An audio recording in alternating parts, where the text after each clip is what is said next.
What's going on to the AMC stock family? In today's video, we have a very exciting topic because we are going to be discussing a bold move by the President of the United States.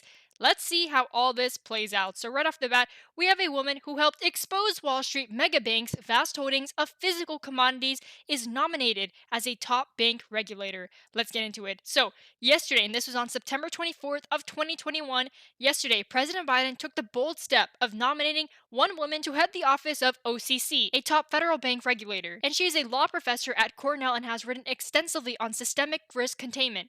Prior to joining Cornell in 2014, she was an associate professor at the University of North Carolina School of Law. Prior to her academic career, she has worked for a corporate law firm in their financial institutions group.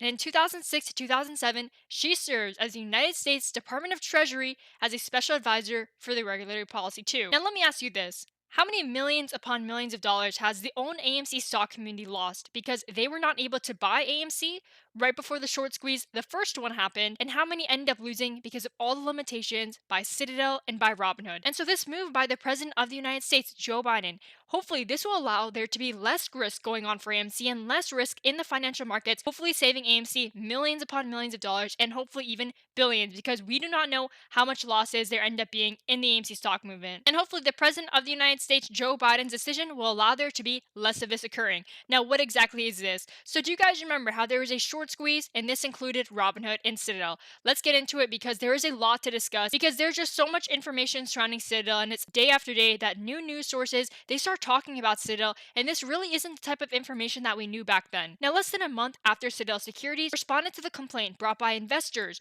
who suffered heavy losses during the January short squeeze, the traders have also filed their responses. This is very significant. These are talking about the traders and the investors. This has nothing to do with any hedge funds. This is about the traders initiating the claim. And so, in fact, a number of documents were filed by the plaintiffs in the multi-district litigation on September 21st of 2021. And again, one more time, because this is by the investors initiating all this claim, that is extremely powerful, and I can't believe we have a movement this resilient. That is absolutely phenomenal. Now, these documents include not only the response to the defendant's motion to dismiss the antitrust complaint, but also several amended complaints. Fox News has examined the response and corrected the complaint in the antitrust so that more details are provided to the readers. Now, evident details would be important as the motion to dismiss attacks the complaints on several grounds, with the main one being that the complaint fails to set forth allegations of an anti-competitive agreement. Now, here's where it all starts to get extremely interesting, because again, these traders that are part of the movement say that the defendants are incorrect, as the complaint is replete with facts which, when proven at trial, will constitute evidence both direct and circumstantial.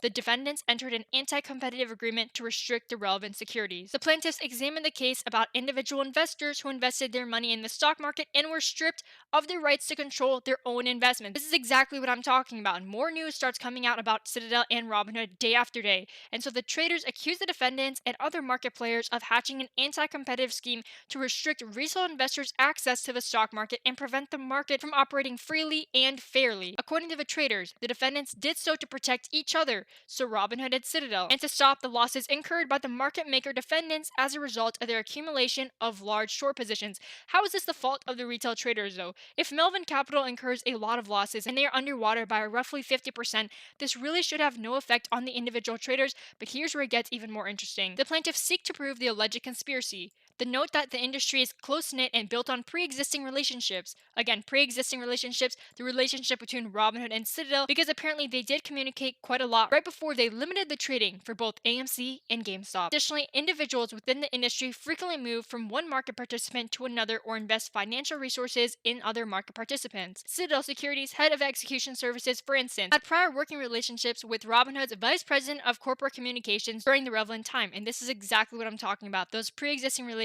And not only that, there was communication going on right around the time that they limited the trading for, again, AMC and GameStop. This is absolutely crazy. And so according to the traders, as a result of the close-knit nature of the industry and the prior relationships developed by those within the industry, there are a high number of inter-firm communications which tend to provide opportunities to exchange information and render a market susceptible to collusion. Given the events of late 2020, I'm sure we all remembered what happened in late 2020. This is an absolutely insane time. And so in January of 2021, the beginning, the participants in the conspiracy had numerous opportunities to conspire and restrain trade, and I think that's what they end up doing, because AMC and GameStop were limited. No one could buy, no one could sell. And the traders note that the high-level executives of Citadel Securities and Robinhood coordinated communications in the weeks before.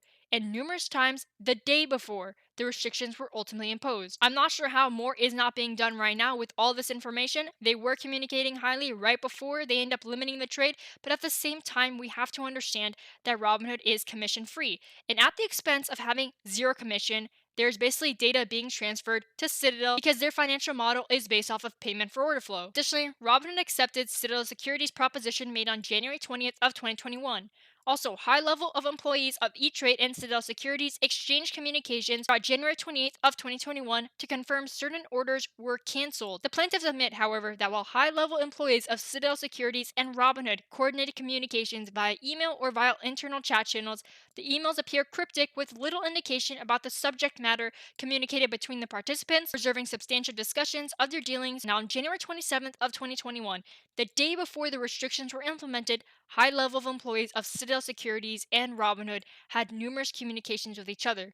According to the plaintiffs, this indicates that Citadel did indeed apply pressure on Robinhood. Again, I'm going to state this one more time. Hopefully, with a decision by President Joe Biden, this will allow there to be less risk that the AMC retail traders and just individual investors in general that decide to participate in the stock market, hopefully there will be little risk for us and less risk for us in the future after this decision. Because quite honestly, no one knows how much losses the retail traders and the individual investors had to suffer based on everything that happened and based on everything that we just discussed. When Citadel limited the trading, that was an extremely significant problem because so many investors wanted to buy AMC. However, they were not able to. What effect do you think that has on us today? Would there be more individuals participating in the AMC stock movement right now than there was before? Because some people wanted to buy at $15 a share, but that was not allowed to them. Would they have been invested if the opportunity was present? We don't know all the answers to that, and this was all because of what Citadel and Robinhood did, where they limited the trading on that day for AMC and GameStop. Now let's talk very quickly about the technical analysis for AMC. As we all know, we have a new week coming up for us, and we need to know some of the buy zones, and we also need to know some of the sell-off zones that will probably happen. No, that does not mean that you need to sell.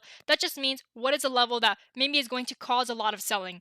And so right over here, let's go ahead and start off with the support levels. So support number 1, we have already been to that level, and it's quite phenomenal how resilient it is because this happened not once, not twice, not 3 times, but now 4 and 5 times. So let's go over here and draw the $37.66 level support level, and this will mark the support number 1. I'm not going to continue to draw more support levels because we have not broken this level yet. We have yet to break this level, and so therefore, why is there any need to go any lower? There really isn't, unless we do end up breaking that level, and I will continue to make an updated video talking about where we're going to go next, if it decides to go lower, which honestly I'm not saying it will, because just judging based off these 2 candlesticks right over here, this was on September 21st of 2021 and also September 2nd, day after day consecutively, this was a support level that was not able to be broken. So what makes us think that this upcoming week it will be broken? And so as for the resistance levels, which will allow us to go one leg further or one level higher, I believe that AMC needs to break above $42 a share, and that is because we have a gap fill. There is no more of that resistance level that much.